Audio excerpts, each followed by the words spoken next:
The rejection ceremony was where wolves went to die, not in body, but in spirit, where the bond that made them whole was severed like a limb torn from flesh. And as Sorel stood on the platform before her entire pack, her fated mate's words still ringing in her ears, she understood that everything she had ever been was ending. I, Stellan of Thornwood, reject you. 7 words. That was all it took to destroy 23 years of hoping, of believing, of surviving. But the cruelest part was not the rejection itself. It was watching him turn to her half-sister Delphine, beautiful, golden, perfect Delphine, and declare her his chosen Luna instead. The pack whispered. They always did. They called Sorel cursed, said she had been born wrong, marked wrong, fated wrong. Perhaps they were right. Then the doors of the great hall shattered open, and a presence rolled through that silenced every voice, stopped every heart. Alpha Theron of Blackmoor, the Cold King, the wolf that rival packs spoke of in hushed warnings. He walked past Stellan without a glance, past Delphine without acknowledgement, and stopped directly before Sorel. I claim her, he said. Chaos erupted, but Sorel heard nothing beyond the thundering of her own pulse. He would take her. He would protect her. He would make her his Luna. But he warned her from the very first moment. He would never, ever love her. Neither of them understood how impossible that vow would be. The great hall of Thornwood Pack had never felt so suffocating. Sorel stood on the raised platform at the center of the room, her hands clasped before her, her spine straight despite the trembling in her bones. She had dressed carefully this morning, her finest gown, her mother's silver comb in her hair. She had believed, foolishly, desperately, that today would be the day Stellan finally claimed her publicly. They were fated mates. The bond had snapped into place on her 18th birthday, a thread of golden warmth connecting her soul to his. 5 years she had waited for him to acknowledge it. 5 years of patience, of quiet devotion, of telling herself that his hesitation meant nothing. She had been so terribly wrong. I, Stellan of Thornwood, reject you, Sorel of the Ashwood line, as my fated mate. The words hit her like a blade to the chest.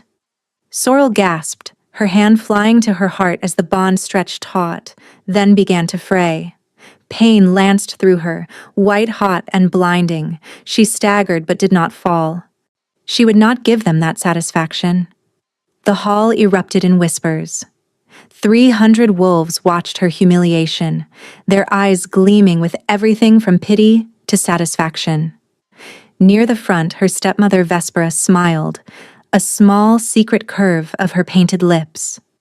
Furthermore, Stellan continued, his voice carrying over the murmurs, I claim Delphine of the Ashwood line as my chosen mate and future Luna of Thornwood. Delphine stepped forward, radiant in white silk, her golden hair cascading down her back like sunlight made solid. She did not look at Sorel. She did not need to. Her victory was complete. Sorel's half-sister, her stepmother's true daughter, the girl who had everything Sorel had ever wanted. And now, the man she had loved since she first understood what love meant. The rejected wolf will leave Thornwood territory by sundown, the pack elder announced, his voice flat with finality. She is no longer under our protection. No longer protected. The words echoed in Sorel's mind. For a wolf, that was a death sentence.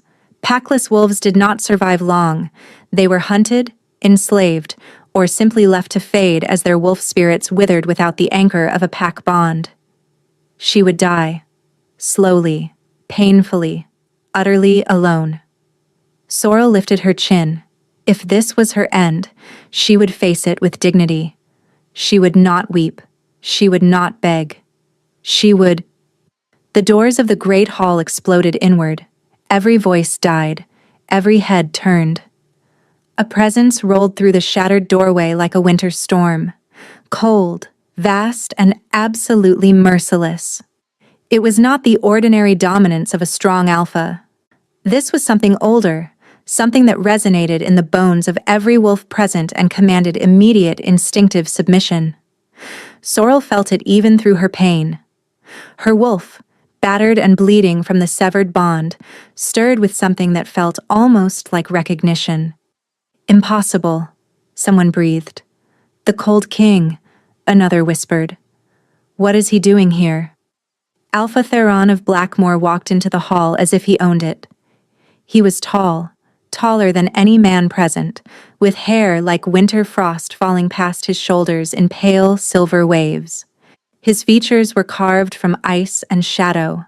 Sharp cheekbones, a jaw that could cut glass, and eyes the pale silver of frozen lakes. He was beautiful. Beautiful in the way winter was beautiful, in the way a blade was beautiful, in the way death, sometimes, was beautiful. The wolves of Thornwood pressed back against the walls as he passed.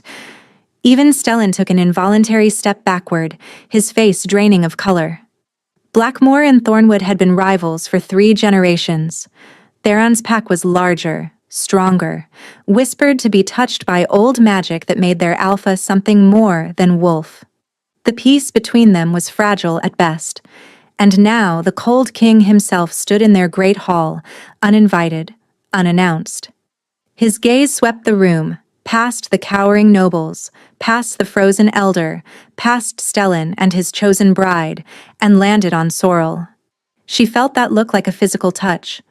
Cold, assessing, absolutely unreadable. He walked toward the platform. The crowd parted before him like water before a ship's prow. Each step echoed in the silence. He stopped directly in front of her. Up close. The cold radiating from him was almost tangible. Sorrel could see her breath misting in the air between them, though it was midsummer. His scent reached her, pine and frost and something darker beneath, something that made her wolf whimper with an emotion she could not name. "This is the rejected one?" His voice was deep, smooth, utterly devoid of warmth.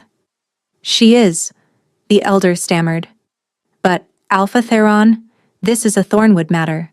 The treaty states that Blackmore may claim any wolf Thornwood discards." Theron did not look away from Sorrel. "She has been discarded, has she not?" Silence. Sorrel stared up at him, her heart pounding so hard she was certain he could hear it. Why was he looking at her like that? What could he possibly want with a rejected wolf? "I claim her," Theron said. The hall erupted. "You can't..." Stellan started forward, then stopped as Theron's gaze cut to him. Something in those frozen silver eyes made the younger Alpha's courage evaporate. "I believe I just did."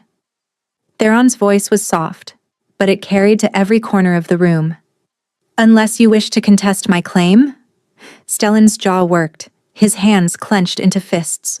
For one wild moment, Sorrel thought he might actually challenge the Cold King, might fight for her even now.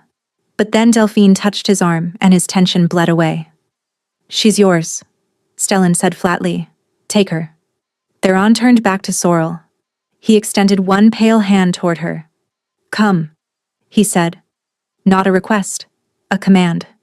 Sorrel looked at that hand. Elegant fingers. Skin so pale it was nearly translucent, nails like crescents of ice. She looked at the face above it, and those silver eyes that revealed nothing of his thoughts. She thought of the alternative. Packless. Hunted. Dead before the first snow fell. She took his hand. His touch was cold, not merely cool, but genuinely cold, as if his flesh had never known warmth. Sorrel flinched but did not pull away. Something flickered in his eyes. Surprise, perhaps, or curiosity. Then his fingers closed around hers, firm and unyielding, and he led her down from the platform, through the parting crowd, past her stepmother's suddenly uncertain expression, past her half-sister's wide eyes, past the mate who had thrown her away like she was nothing. At the threshold, Sorrel looked back. Stellan stood frozen, watching her leave with another Alpha's hand wrapped around hers. His expression was unreadable, but Delphine looked afraid. Then the doors closed behind her, and Thornwood was gone. The carriage bearing the Blackmore crest moved swiftly through the forest, leaving Thornwood territory behind. Through the narrow window, Sorrel watched the familiar trees give way to darker woods, older woods, where the shadows seemed to breathe. She sat rigidly on the velvet seat, her hands clasped in her lap, acutely aware of the man sitting across from her. Alpha Theron had not spoken since they left the great hall. He sat in perfect stillness, his pale eyes fixed on some point beyond the window, his presence filling the enclosed space like winter filling an empty room. The cold radiating from him had not diminished. If anything, it had intensified. Sorrel could see her breath now, small clouds of white vapor that dissipated in the air between them. "You're shivering," he said. Sorrel startled at the sound of his voice. "I'm fine, Alpha." "You're lying." He reached into a compartment beside him and withdrew a thick fur cloak, tossing it across the carriage to her. "Wear it. I won't have my new Luna arriving at Blackmore looking half frozen." "Your new Luna?" The words struck her with the force of a physical blow. "Alpha Theron," she said carefully, pulling the cloak around her shoulders. It was warm, impossibly warm, as if it contained summer itself. "I don't understand. Why would you claim me? Does it matter?" "Yes." The word came out stronger than she intended. "It matters to me." For the first time, he looked at her directly. His gaze swept over her face, cataloging her features with the detachment of someone examining merchandise. "You were rejected," he said, "publicly humiliated, cast aside like refuse. Your own pack threw you away, and your fated mate chose your sister over you." He paused. "And yet, you did not weep. You did not beg. You stood there with your chin raised and your spine straight, preparing to walk to your death with dignity." Sorrel said nothing. "I have use for that kind of strength," Theron continued. "Blackmore needs a Luna. I need a mate who will bear my heirs. You need protection, position, a pack to anchor your wolf before she fades entirely." His head tilted slightly. "It's a practical arrangement. Nothing more. Practical." The word should have stung, but somehow it didn't. After years of Stellan's empty promises and tender lies, there was something almost refreshing about Theron's cold honesty. "What are your terms?" she asked. A flicker of something, approval, perhaps, crossed his features before vanishing. "You will be Luna of Blackmore in title and function. You will manage my household, attend official functions at my side, and fulfill the duties expected of an Alpha's mate." He paused, and his voice dropped lower. "You will give me children, heirs to continue my line." Sorrel's throat tightened, but she nodded. "And in return?" "In return, you will have my protection, my name, my resources. You will want for nothing material for the rest of your life." It sounded too good to be true. Too simple. There had to be more. "What about the bond?" she asked quietly. "The claiming mark? If I am to be your Luna, there will be no full claiming." The statement hung in the cold air between them, flat and final. Sorrel blinked. "I don't understand. Without a claiming mark, I won't be recognized as your true mate. Your pack will see me as merely a... My pack will see you as whatever I tell them to see." His voice cut through her objection like a blade through silk. "I will mark you enough to satisfy tradition. A surface bond. Nothing deeper." "Why?" The question escaped before she could stop it. Theron's jaw tightened almost imperceptibly. "Because I do not form deep bonds," he said. "I do not love. I will not love you. This marriage will be contractual, functional, and utterly devoid of romantic attachment." His eyes met hers, cold and unyielding. "If you cannot accept that, speak now. I will return you to the border and you can take your chances with the wilderness." Sorrel studied him in the dim light of the carriage. His face revealed nothing, no cruelty, no warmth, no desire to hurt. He was simply stating facts. laying out the terms of their arrangement with the same detachment one might use to negotiate a trade agreement. She thought of Stellan's passionate declarations, his promises of forever, his sweet words that had turned to ash and rejection.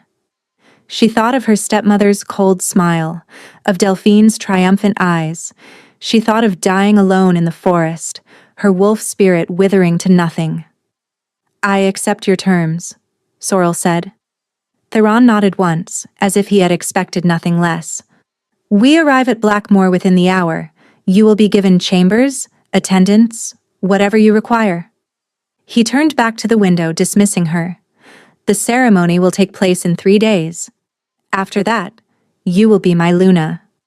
Sorrel pulled the fur cloak tighter around her shoulders, its warmth a strange contrast to the man who had given it. Cold over cruelty, she thought. "I'll choose cold every time." But as the carriage carried her deeper into Blackmoor territory, she could not shake the feeling that she was missing something. Some piece of the puzzle that would explain why a powerful alpha would claim a rejected wolf he had never met, why he would offer her everything except the one thing mates were supposed to share. The shadows outside grew longer, and somewhere deep in her chest, in the hollow space where her bond with Stellan had been torn away, something stirred. Something that felt almost like awakening. 3 days had passed since Sorrel's arrival at Blackmoor, and the morning of her binding ceremony had finally come. The great keep of Blackmoor rose from the mist like a creature from an old nightmare, beautiful and terrible in equal measure. These stone towers clawed at the gray sky, their spires wreathed in perpetual fog. The walls were black granite, veined with silver that seemed to pulse faintly in the dim light. And everywhere was cold. Sorrel had never felt anything like it. Even wrapped in the enchanted fur cloak, she could feel the chill seeping into her bones as she walked through the corridors toward the formal hall. The past 3 days had been a blur of preparations. Servants had measured her for gowns, shown her the Luna's chambers, and explained the protocol she would need to follow. They were efficient, but distant. Curious about the rejected wolf their alpha had claimed, but unwilling to show warmth until she had proven herself. This morning, everything would change. But first, there was an unexpected complication. "Alpha!"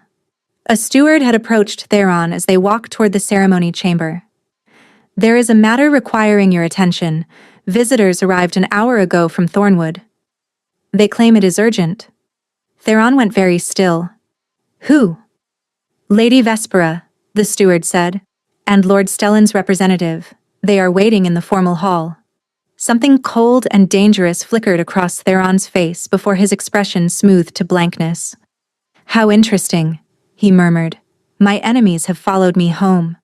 Sorrel's stomach dropped. Her stepmother was here. Already. Why? To sabotage the arrangement?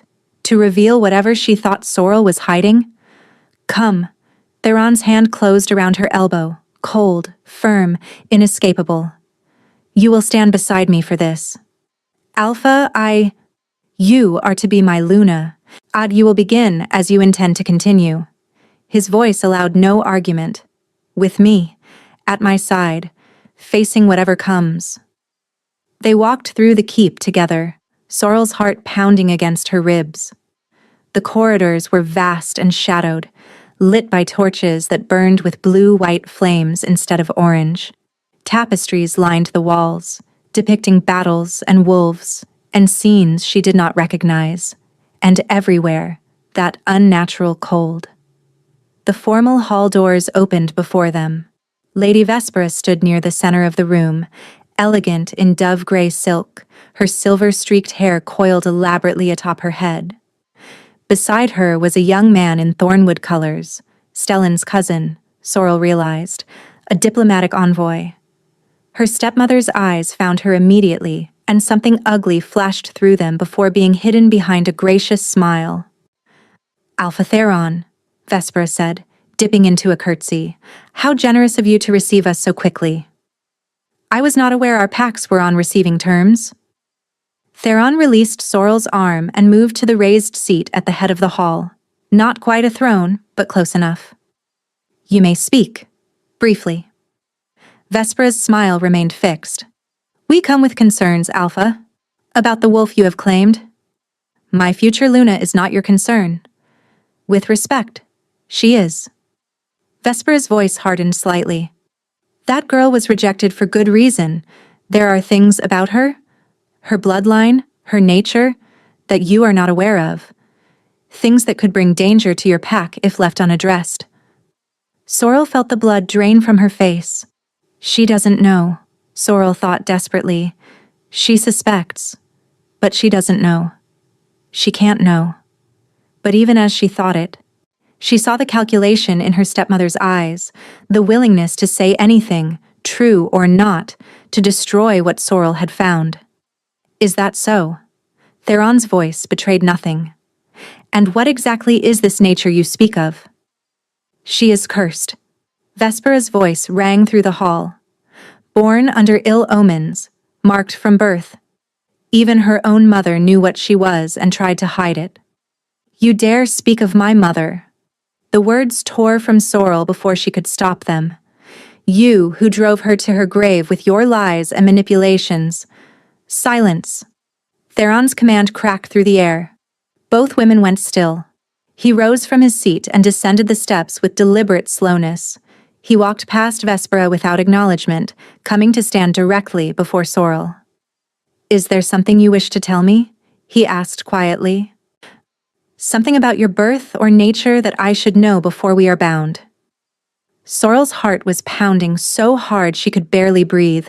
She could feel her stepmother's triumphant gaze boring into her back. Tell him, something inside her urged. Tell him now, before she twists it into something worse. But the words would not come. How could she explain what she barely understood herself? How could she reveal a secret she had spent her entire life hiding? I am not cursed, she said, and it was not entirely a lie. I am not dangerous. I am simply a wolf who was rejected by a mate who did not want her. Theron studied her face for a long moment. Then he turned away. Lady Vespera, he said, his voice carrying the weight of absolute authority. I did not invite you to my territory. I did not request your counsel. And I certainly did not ask for your assessment of my future Luna. Vespera's smile faltered. The wolf I claimed is under my protection now. Her past belongs to Thornwood. Her future belongs to Blackmoor.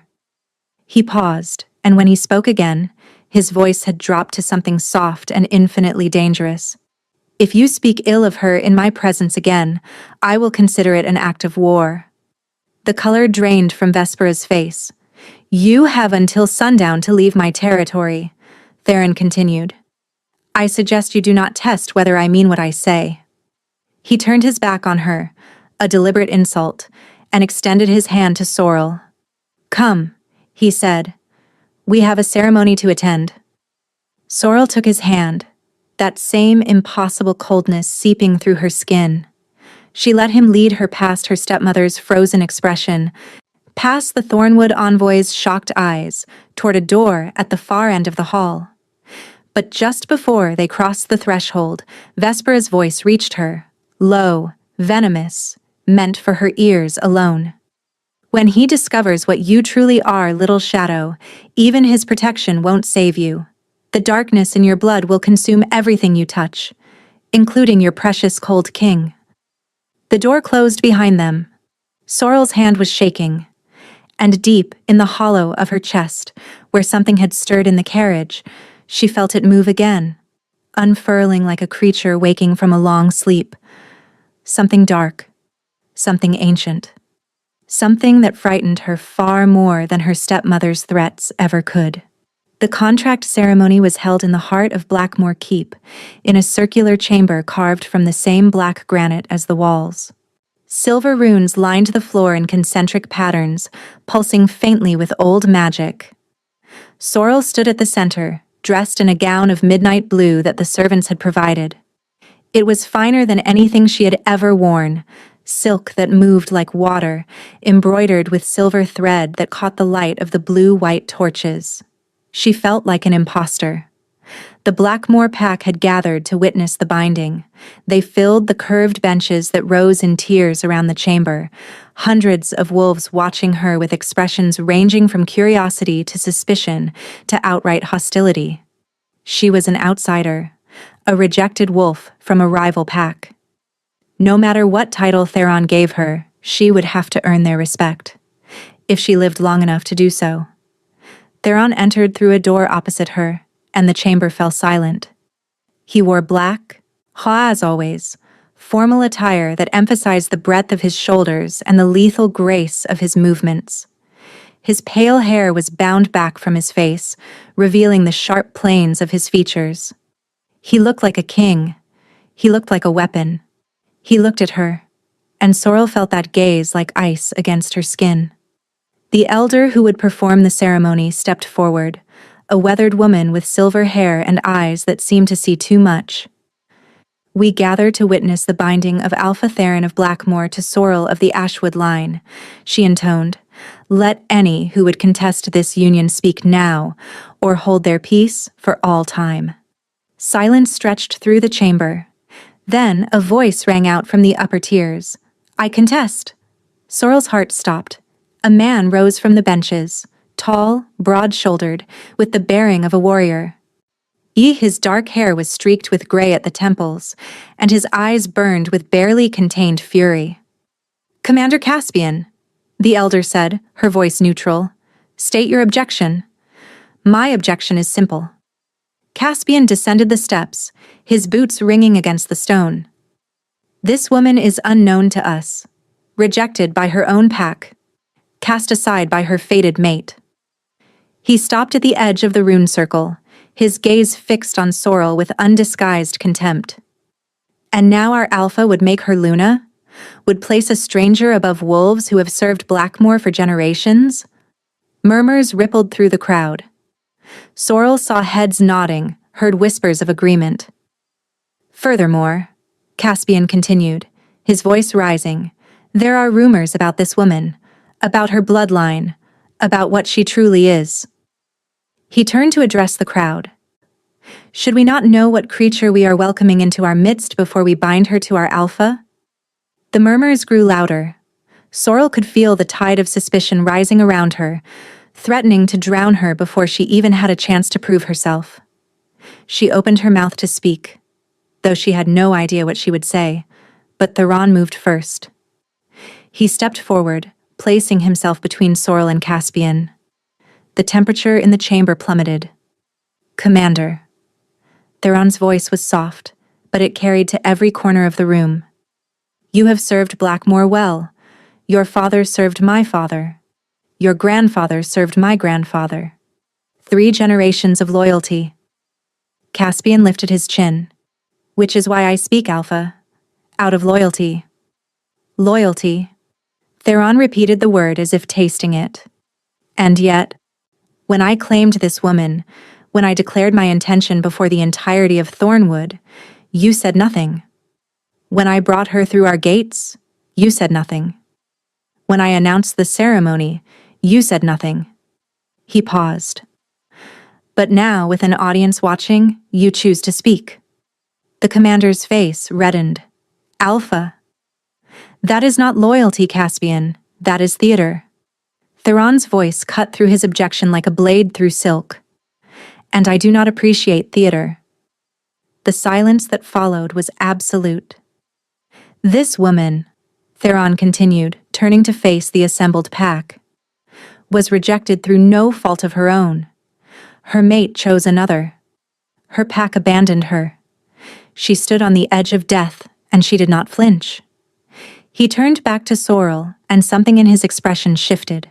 Still cold, still guarded, but with a flicker of something almost like respect. "I chose her because I saw strength where others saw shame. I chose her because Blackmore needs a Luna who has survived the worst and emerged standing." His voice rang through the chamber. "I chose her because she is worthy of the title I offer." Sorrel's breath caught in her throat. "If any wolf in this chamber believes they know better than their Alpha," Theron said, his gaze sweeping the crowd, "they are welcome to challenge me. Here." Now. No one moved. Caspian's jaw worked, but he remained silent. After a long moment, he inclined his head stiffly and retreated to his seat. Theron extended his hand to Sorrel. Shall we proceed? She took his hand, that familiar cold, that impossible chill, and let him draw her forward to the center of the rune circle. The elder cleared her throat and resumed the ceremony. The binding was simple. Words spoken, blood exchanged, a single drop from each of them, mingling on a silver blade, and the runes beneath their feet flared brilliant white before fading back to their gentle pulse. It is done, the elder announced. Sorrel of the Ashwood line is now Luna of Blackmoor. A cheer rose from some portion of the crowd. Not all, but enough. Sorrel saw faces that remained skeptical, hostile, and uncertain. But she also saw faces that were curious, watching, waiting to see what she would do. Theron's hand tightened around hers just for a moment before releasing. Come, he said quietly. There is a feast to attend, and you have a pact to win. He led her from the chamber, and Sorrel walked beside him with her spine straight and her chin raised, just as she had in Thornwood when everything was falling apart. But this time, she was not alone. And for the first time since her rejection, she allowed herself to feel something that might have been hope. 3 weeks passed. Sorrel learned the rhythms of Blackmoor Keep, the endless corridors, the servants who moved through shadows, the strange blue-white flames that never seemed to give warmth. She learned the names of council members, the protocols of Luna duties, the delicate politics of a pack that did not yet trust her. And every night, without fail, Theron came to her chambers. It had begun as duty. The production of heirs, he had called it, a necessary function of their arrangement. He would arrive after moonrise, cloaked in that perpetual cold, and they would fulfill their obligations in darkness. But somewhere along the way, something had shifted. Tonight, Sorrel sat before the fire, a fire that burned with ordinary orange flames, enchanted to combat the unnatural chill of the keep when the knock came. Enter, she called. Theron stepped inside and closed the door behind him. He looked tired tonight, she noticed. There were shadows beneath his pale eyes, a tension in the set of his shoulders. The Thornwood delegation sent another message. He said without preamble, Your stepmother is petitioning for an audience with the High Council. She claims you were taken against your will. Sorrel felt ice that had nothing to do with Theron slide down her spine. That's a lie. I know. He moved to the window, staring out at the mist-shrouded grounds. I've sent documentation of our binding, your verbal consent before witnesses. The letter of pack law that grants me the right to claim any wolf Thornwood rejects. He paused. It should be enough. Should be. Politics are rarely certain. He turned to face her, and the firelight painted strange shadows across his features. She wants you back. Or more accurately, she wants to destroy whatever alliance you might build here. Why? The question burst from Sorrel before she could stop it. I was nothing to her. Nothing to any of them. Why pursue me now? Theron studied her for a long moment. You truly don't know? Know what? He crossed the room and sat in the chair across from her, closer than he usually positioned himself, close enough that she could see the individual shards of silver in his irises. Your mother, he said quietly. What do you know of her bloodline? Sorrel's hands tightened in her lap. She died when I was young. My father remarried quickly. Vespera made certain I learned nothing of my mother's history. Your mother was Ashwood by marriage, but by birth, she was something else entirely. Theron's voice was careful, measured. She came from a line that predates the pack structure as we know it. Wolves that were touched by the old magic, the kind that existed before boundaries and territories, and alphas who ruled by strength alone. Sorrel's heart was pounding. What are you saying? I'm saying that your stepmother has spent 23 years suppressing whatever you inherited from your mother, and I suspect she is terrified of what might happen if you ever discovered the truth. The hollow space in Sorrel's chest, the place where something had stirred in the carriage, and where something had moved again when Vespera threatened her, seemed to pulse. "You knew," she breathed. "When you claimed me, you knew what I might be." "I suspected." His gaze did not waver. "The old bloodlines are rare. Most believe they died out generations ago. But I have seen enough to know that some things do not disappear simply because we wish them gone." Sorrel rose from her chair, suddenly unable to sit still. She paced toward the fire, feeling its heat against her face. "What am I?" she asked. "What did I inherit?" "I don't know." For the first time, Theron sounded almost uncertain. "But I intend to find out. With your permission." She turned to look at him. He was watching her with an expression she couldn't quite read, still cold, still guarded, but with something flickering beneath the surface. "Why?" she asked. "Why does it matter to you?" He rose and crossed to stand before her. This close, the cold radiating from him was almost painful, and yet she did not step back. "Because you are my Luna," he said. "Because whatever power sleeps in your blood could be an asset to Blackmore." He paused, and his voice dropped lower. "And because I find myself curious about you, more than I expected to be." Sorrel's breath caught. His hand rose slowly, giving her time to pull away. When she didn't move, his cold fingers brushed against her cheek, a touch so light it barely registered, yet somehow more intimate than anything they had shared in darkness. "You are not what I anticipated," he murmured.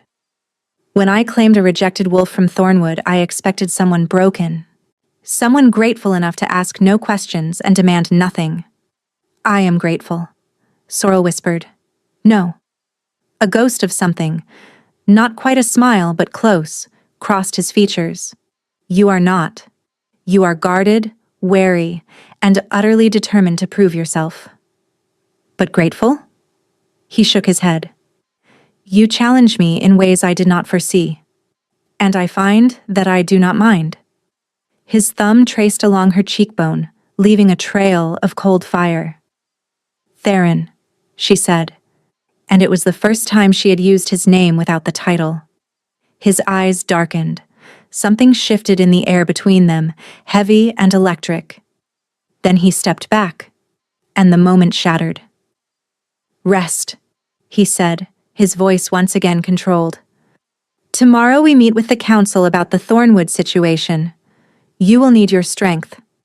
He turned and walked toward the door. "Theron." The name fell from her lips before she could stop it. He paused, his hand on the latch. "Thank you," she said, "for telling me the truth, for not hiding what you suspect." He was silent for a long moment. Then, without turning, he said, "I told you I would not lie to you. I intend to keep that promise." The door closed behind him. Sorrel stood alone before the fire, her cheek still burning with the memory of his cold touch. She was falling. She knew it was dangerous. She knew his terms. No love, no deep bonds, nothing beyond the contractual. But her heart did not seem to care about terms. And somewhere in the hollow of her chest, the ancient thing that slept in her blood stirred again, reaching toward the cold that surrounded Theron like a shadow. Reaching, she realized with dawning horror, as if it recognized something familiar. 2 months had passed since the binding ceremony, and the weeks had blurred together like watercolors bleeding into each other, vivid moments surrounded by soft, undefined time. Sorrel threw herself into her Luna duties. She mediated disputes among pack members, organized the keep's domestic affairs, and slowly, painstakingly, began to earn grudging respect from those who had doubted her. Commander Caspian remained cold, but his open hostility had faded to watchful neutrality. It was not acceptance, but it was progress. And every evening Theron came to her chambers. What had begun as obligation evolved into something neither of them named. He would arrive as the sun set, and instead of proceeding immediately to bed, they would talk. About the pack, about politics, about the tensions with Thornwood and the old alliances that might be leveraged against them. She learned that he had become alpha at 17 when his father fell to an assassin's blade. She learned that his mother had died in childbirth, leaving him alone with a crown he had never wanted. He learned that she had spent her childhood hiding, from her stepmother's cruelty, from her half-sister's perfect shadow, from the strange feelings that sometimes surged through her when her emotions ran high. They did not speak of love. The word hung between them like a forbidden thing, acknowledged only by its absence. But Sorrel felt it growing anyway. It was in the way he listened when she spoke, his pale eyes focused entirely on her face. In the way he remembered small details, her preference for honeyed tea, her dislike of certain ceremonial traditions, the way she rubbed her wrist when she was nervous. It was in the way he touched her now, when they came together in darkness. No longer mere obligation. There was tenderness in his cold hands, gentleness in the way he held her close afterward, his breath stirring her hair. He never stayed until morning. He always left before dawn, slipping away while she pretended to sleep. But each night, he stayed a little longer. It was on such a night, 2 months after her binding, that everything changed. They lay tangled together in the aftermath. His arm draped across her waist, his forehead pressed against her shoulder. The cold of his skin had become familiar, almost comforting. She had learned to find warmth in his presence even as his body radiated winter. "I have something to tell you," she said quietly. Theron stirred, lifting his head. In the darkness, she could just make out the pale gleam of his eyes. "What is it?" Sorrel took a breath. She had known for a week now, confirmed by the keep's healer. She had been waiting for the right moment, though she wasn't sure such a moment existed. "I'm pregnant." The silence that followed seemed to stretch into infinity. Then Theron's hand moved to her stomach, his palm pressing flat against her skin. She felt the cold seep into her, but beneath it, something else. A tremor in his fingers that she had never felt before. "You're certain?" "Yes. The healer confirmed it 3 days ago." He was quiet for a long moment. Then he did something she had never expected. He laughed. It was soft, barely more than an exhale, but it was unmistakably laughter, genuine and wondering. "An heir," he murmured. "A child." "Yes." Sorrel's voice was uncertain. "Is that acceptable? Acceptable?" He rose onto one elbow, looking down at her. Even in the darkness, she could see the wonder in his expression. "Sorrel, this is everything. This is what we needed. What Blackmore needed?" He leaned down and pressed his lips to her forehead, cold, tender, reverent. "You've given me an heir," he said against her skin. "You've secured the future of my line." Sorrel closed her eyes, letting herself sink into the moment. She should be happy. This was what he wanted. This was what their arrangement demanded. But a small, treacherous part of her had hoped for something more. "I should let you rest," Theron said, beginning to rise. "Stay." The word escaped before she could stop it. Sorrel felt heat rush to her cheeks. "I mean, you don't have to. But you could. If you wanted." Theron went still. "Stay until morning," she continued, her voice barely a whisper. "Just this once." The silence stretched between them, fragile as spun glass. Then, slowly, Theron lowered himself back down beside her. His arm curled around her waist, pulling her against his chest. His chin came to rest atop her head. "Just this once," he agreed. Sorrel closed her eyes, surrounded by cold that somehow felt like home. She didn't mean to say it. The words simply rose from somewhere deep inside her, slipping past her defenses before she could stop them. "I love you." Theron's body went rigid. The cold intensified. Not gradually, but all at once, as if winter itself had descended into the room. Frost began to creep across the bedsheets, crackling and spreading from where his skin touched the fabric. "What did you say?" His voice was strangled, horrified. Sorrel's heart clenched with sudden terror. Theron, what? He wrenched himself away from her, stumbling from the bed. In the moonlight streaming through the window, she could see him clearly now, and what she saw made her blood freeze.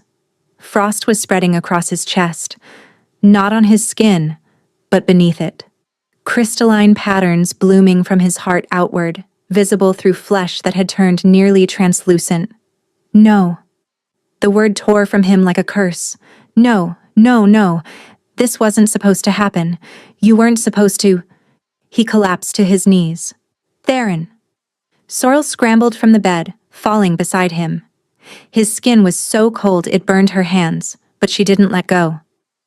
What's happening? Tell me what's happening. His eyes found hers, and she saw something she had never seen in them before. Fear. There's a curse, he gasped. On my bloodline.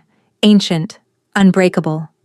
Frost crept up his neck, threading toward his jaw. The alphas of Blackmoor cannot love. If we ever truly love someone... What? Sorrel demanded, tears streaming down her face. What happens? We freeze. His voice was fading, his eyes growing distant. From the inside out, our hearts turned to ice. No. She shook him, desperate. No, there has to be a way. There has to be... I tried so hard not to love you. His hand rose, trembling, to cup her face. His touch was like holding death itself. Cold beyond cold, cold beyond survival. I thought if I kept my distance, if I never let you in... A broken laugh escaped him. But you were so brave. So fierce. So beautiful in ways I didn't know I needed. Theron, please. I love you. The words came out as barely a whisper.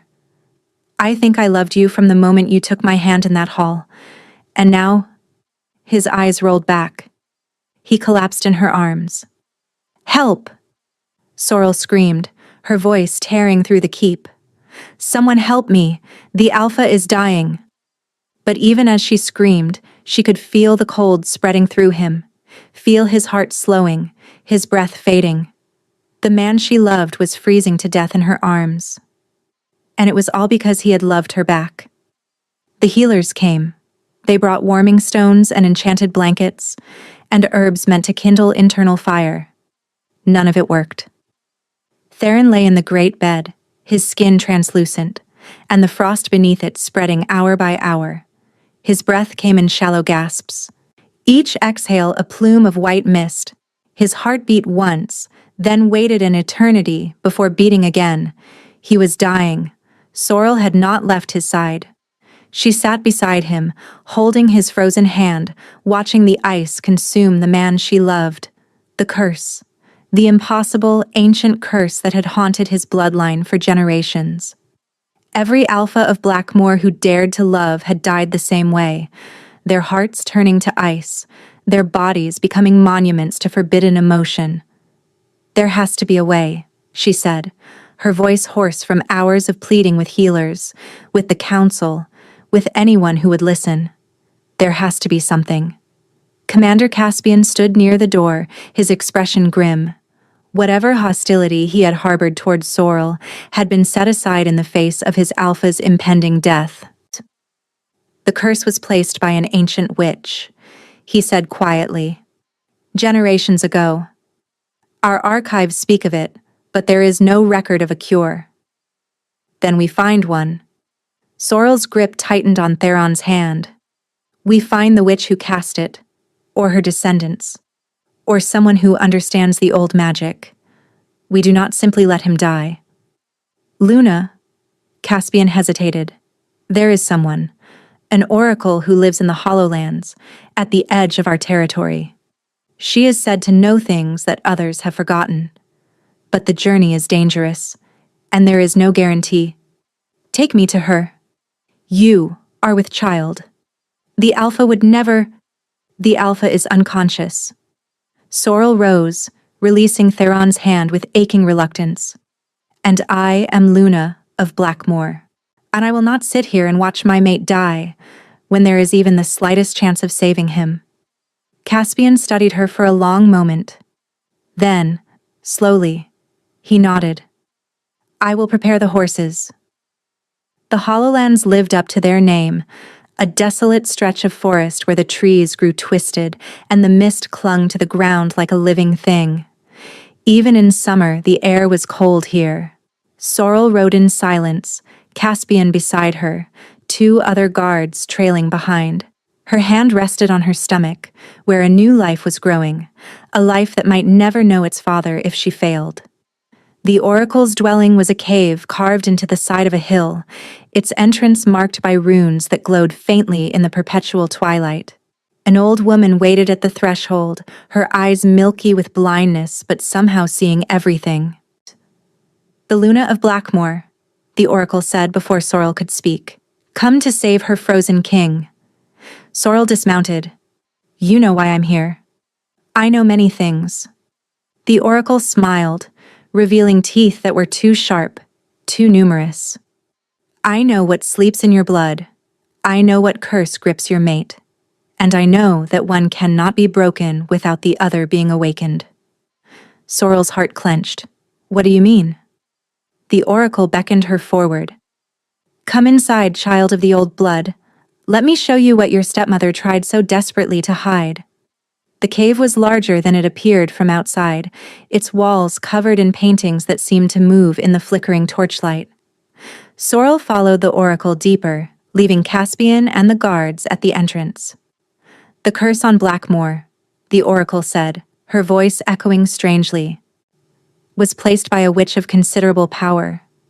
A witch who sought to punish the Alphas for a betrayal so profound that her vengeance would span generations. What betrayal? The first Alpha of Blackmoor loved a witch. Loved her truly, completely. But when his council demanded he take a wolf mate, he abandoned her. Left her to die in the cold, the very cold that now consumes your mate. Sorrel's breath caught. She cursed him for abandoning her. She cursed his entire line. Every Alpha would carry winter in their bones, and if they ever dared to love as she had been loved, and as she had been betrayed, their hearts would freeze. How do I break it? The oracle turned to face her, those blind eyes somehow piercing. The curse was born of fire, betrayed by ice. It can only be broken by fire willingly embracing ice. She reached out and touched Sorrel's chest, directly over her heart. There is fire in you, child. Old fire, the kind that burned before the first winter, the kind that your stepmother bound within you because she feared what you would become. Sorrel's pulse thundered. My mother's bloodline. Your mother was the last daughter of the flame-touched, wolves who carried elemental fire in their souls, who could warm the coldest hearts, melt the deepest ice. The oracle's hand pressed harder against Sorrel's chest. That power lives in you, bound, sleeping, waiting for you to claim it. How? Sorrel's voice cracked. How do I claim it? You must go back to where you began, to the place where your fire was first bound. The oracle's smile was ancient, knowing. You must face the one who bound you, and you must burn away the chains she placed upon your soul. Sorrel's mind raced. Thornwood. Vespera. The woman who had spent 23 years suppressing her, hiding her, trying to destroy her. My stepmother, she breathed. She bound my power. With magic stolen from your dying mother's body. The oracle's voice was soft, terrible. Your mother did not die of sickness, child. She died because Vespera drained her life force to fuel the binding that would keep your fire contained. The world tilted beneath Sorrel's feet. No, she whispered. No, that can't. Go home, the oracle said. Face your enemy, claim your fire, and then return to your frozen king and show him what it means to be loved by someone who will burn the world to save him. Sorrel rode through the night. She left Caspian with orders to watch over Theron, to keep him alive by whatever means necessary until she returned. The commander had argued, had insisted on accompanying her, but Sorrel refused. This was her battle. Her past. Her fire to claim. Thornwood territory looked different in the darkness. smaller somehow, less imposing. The great hall where she had been rejected rose before her, torches blazing in the windows. She did not stop at the gates. Wolves tried to intercept her, but she rode past them, something wild rising in her blood. The thing that had stirred in the carriage, that had moved when Vespera threatened her. It was fully awake now, straining against bonds she could suddenly feel. Chains of magic wrapped around her soul. Chains that had been there for so long she had forgotten they existed. Until now. She found Vespera in the private chambers of the Luna, the chambers that had once belonged to Sorrel's mother.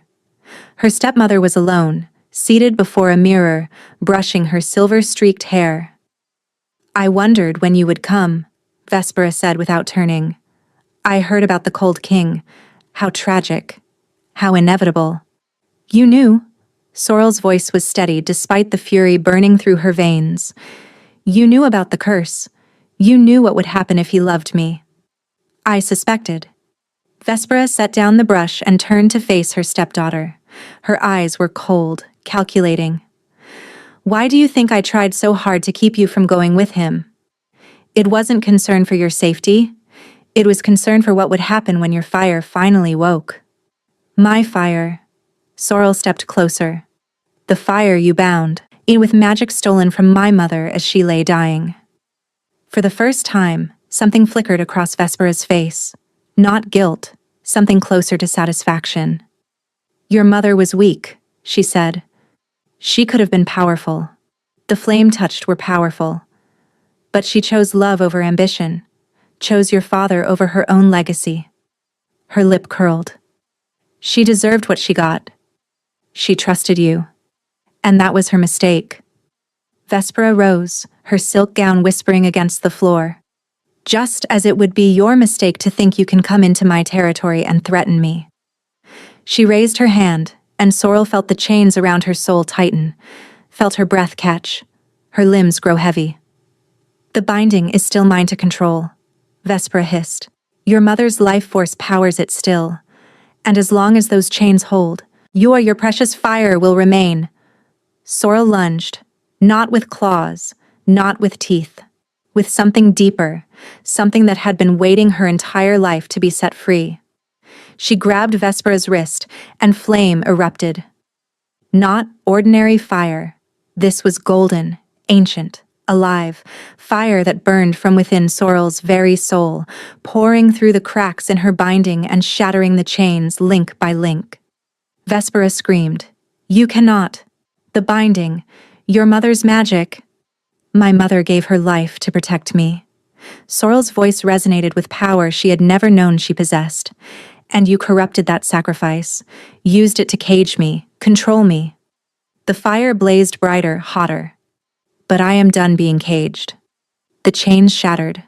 Power flooded through Sorrel, vast, brilliant, and overwhelming. The fire of her mother's bloodline, finally free. Finally hers. Vespera stumbled backward, her hand blistered where Sorrel had touched her. "You don't know what you've done," she gasped. "The fire will consume you. It will save him." Sorrel stepped forward, flames dancing along her skin like living armor. "And then it will return to deal with you." She turned and walked from the chamber, leaving her stepmother cowering on the floor. Behind her, she heard Vespera's scream of frustrated rage. Ahead, she saw only Blackmore, only Theron, only the man she refused to let die. The ride back to Blackmore was a blur of wind and flame. Sorrel's fire burned beneath her skin, warming her from within even as the night air rushed past. She could feel Theron through some connection she didn't fully understand, feel his heart slowing, his life fading. "Hold on," she thought desperately. "Hold on for me." She reached the keep at dawn. The guards at the gate stumbled back at the sight of her, wreathed in golden light, her eyes blazing with power that had not walked these lands in generations. "Luna," one of them breathed. "What?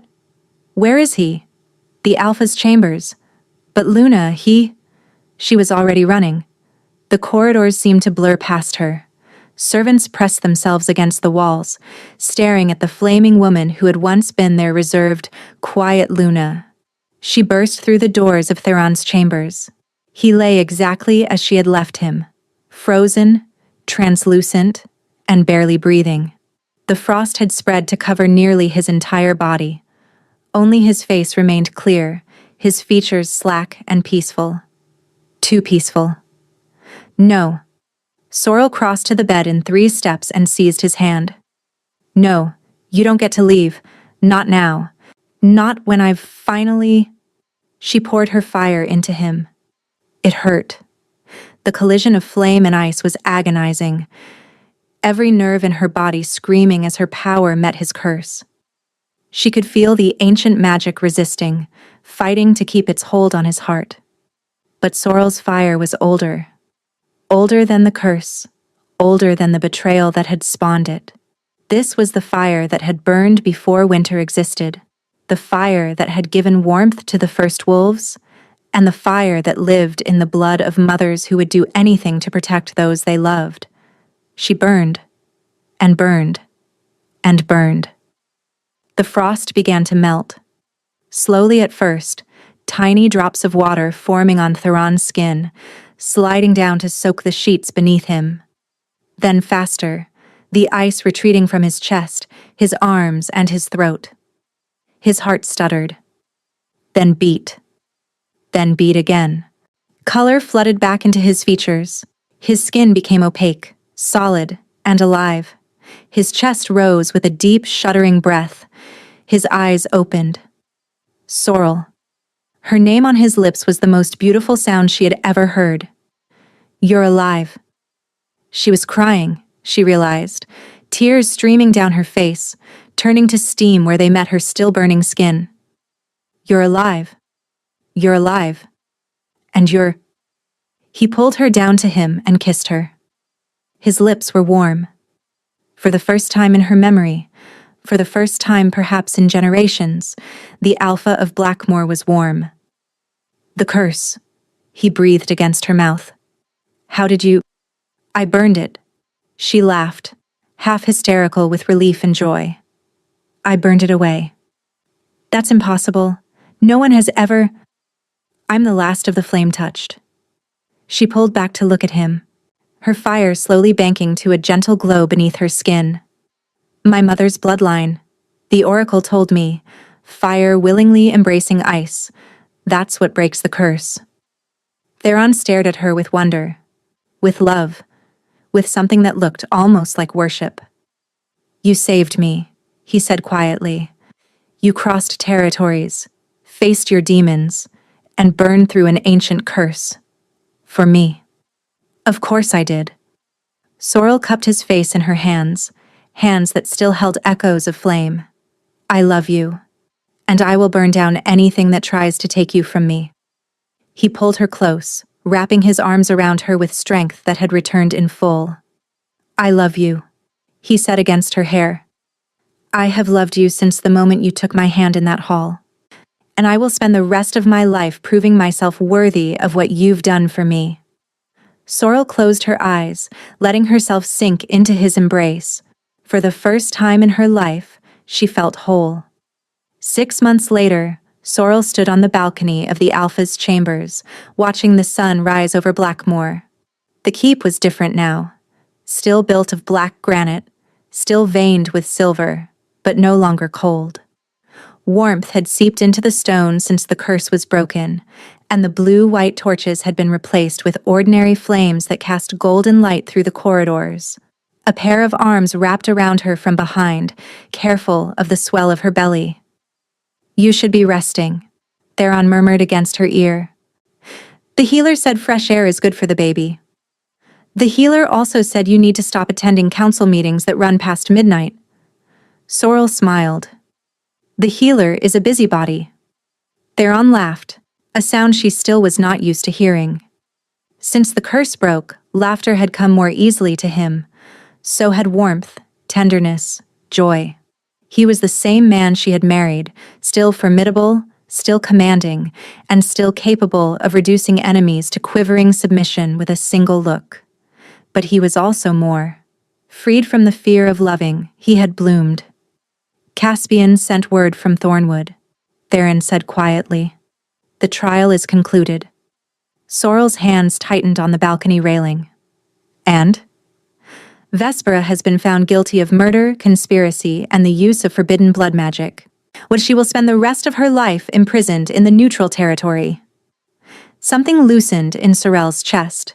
Not satisfaction. She was too tired for satisfaction, but perhaps peace. And Delphine? She asked. Your sister has petitioned to leave Thornwood. She's asked permission to settle in the northern territories, far from everything that happened. Sorrel nodded slowly. She and Delphine had spoken once since everything changed. A brief, awkward conversation in which her half-sister had apologized for believing Vespera's lies. It was not forgiveness yet, but it was a beginning. Let her go, Sorrel said. She needs to find her own path. And Stellan? Sorrel turned to look at her mate. He was watching her with those silver eyes that no longer held winter. Eyes that now burned with quiet warmth. What about him? He's requested an audience. He claims he wants to apologize, to explain. Sorrel considered this for a long moment. Stellan, the man who had rejected her, who had torn their bond apart and chosen her sister. The man whose actions had led her here, to this balcony, to this life she could never have imagined. Let him come, she said finally, but I will not see him alone, and I will not offer forgiveness. Some things cannot be forgiven, only survived. Theron pressed a kiss to her temple. My fierce Luna. Your flame-touched Luna, she corrected with a smile. There's a difference. Indeed there is. They stood together as the sun climbed higher, painting the mist in shades of gold and rose. Below, the pack was stirring.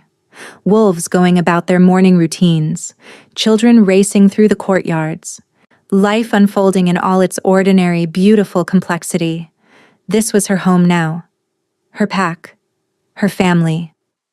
Do you ever regret it? Theron asked quietly. Being claimed by a stranger? Being taken from everything you knew? Sorrel turned in his arms, facing him fully. She raised one hand to his cheek, feeling the warmth that now lived beneath his skin. You claimed me when no one else would have me, she said. You saw strength, where others saw shame. You gave me a chance when my own pack threw me away. She rose on her toes and kissed him gently. I was rejected. I was cast aside. I was told I would never be wanted, never be loved, never be anything more than a burden to be discarded. She pulled back, meeting his gaze with eyes that still held embers of ancient flame. But you made me, Luna. You made me loved. You made me realize that being rejected by the wrong person was the best thing that ever happened to me, because it led me to you. Theron's arms tightened around her. We saved each other, he said quietly. Sorrel smiled. We did. Below them, the sun finished rising and a new day began. And in the Alpha's chambers, surrounded by warmth that had once seemed impossible, the cold king and his flame-touched Luna held each other close. No longer hiding, no longer afraid, no longer alone. They had been broken. They had been cursed. They had been told that love would destroy them. But love had not destroyed them. Love had set them free. Thank you for listening to this story. If you enjoyed it, please consider subscribing and leaving a comment. Let me know what you thought. I always read your comments, and they mean more than you know.